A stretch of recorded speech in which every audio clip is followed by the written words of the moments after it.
according to Paul's writings to the Philippians, that what Jesus has ushered in is an entirely new era. And let us remind that the Old Testament has been done away with. That is, it has been fulfilled by Jesus. God does not relate to human beings anymore like he did according to the Torah and the Old Testament. That relationship with man is dead and gone.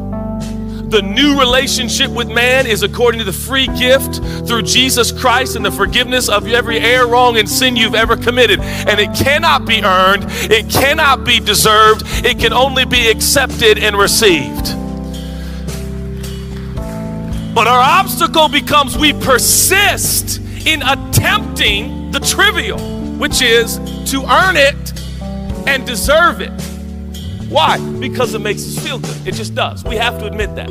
It makes us feel good. In the same way, I'll say it like this. Negativity has, we have an appetite for it. A friend of mine recently said, Harvard did a recent study, and they've discovered that negativity has 7 times more power on your brain and body than positivity.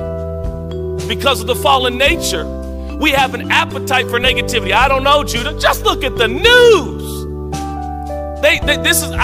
In Los Angeles, I have talked to news anchors and producers and writers, and they say our problem right now is earnest doesn't sell. Honesty, positive doesn't sell. We want to know the nitty, the gritty, and the negativity because we have proclivity. We have a bent towards that. We have an appetite towards that. It releases adrenaline in our body when we hear, have you heard? And when we hear, have you heard about so-and-so who did this, we feel better about this. And so it is, and that's why we're prone to religion. That's why we're prone to formalities. That's why we're prone to tradition. That's why we're prone to exclusivity. That's why we're prone to not liking people who don't live up to our particular standards. And by the way, we don't live up to all our standards, just our pet standards. Right? So, and that's how the church becomes institutionalized and ceases to become a living organism that welcomes anyone and everyone because we're all on the same playing field. Isn't it amazing how the gospel levels the playing field? Remember, we talked about it a few weeks ago. Remember Simon the Pharisee invites Jesus over for a meal, and they're so rudely interrupted by a prostitute, a woman of the night. And do you remember the juxtaposition of this story? Simon's laying on his side, and he thinks in his mind, if Jesus knew what kind of woman this was, he wouldn't let her wash his feet and wipe it with her hair and spill her perfume because she is a sinner. She is a sinner. She is a sinner. What are you, Simon? She's a sinner. What about you, Simon? She's a sinner. Simon laid on his side as one who he believed he had earned and deserved.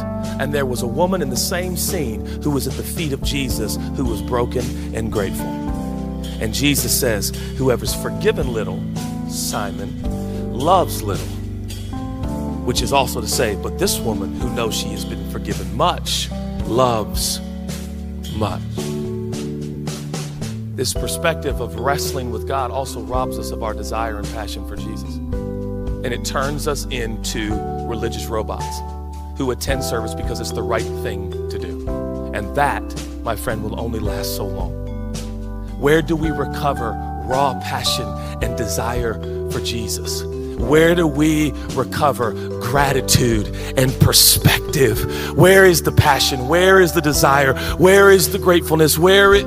It gets back to, we read passages like Genesis 32 and we're like, I'm gonna wrestle with God. You can no more wrestle with God than Jacob wrestled with God. That's actually not really a thing. Jesus has finished the work. Even if there was an era, and there was, where mankind attempted to relate to God by their own nobility and ability and performance, it has been passed away. It is done. And what remains is simply to accept and receive the finished work of Jesus.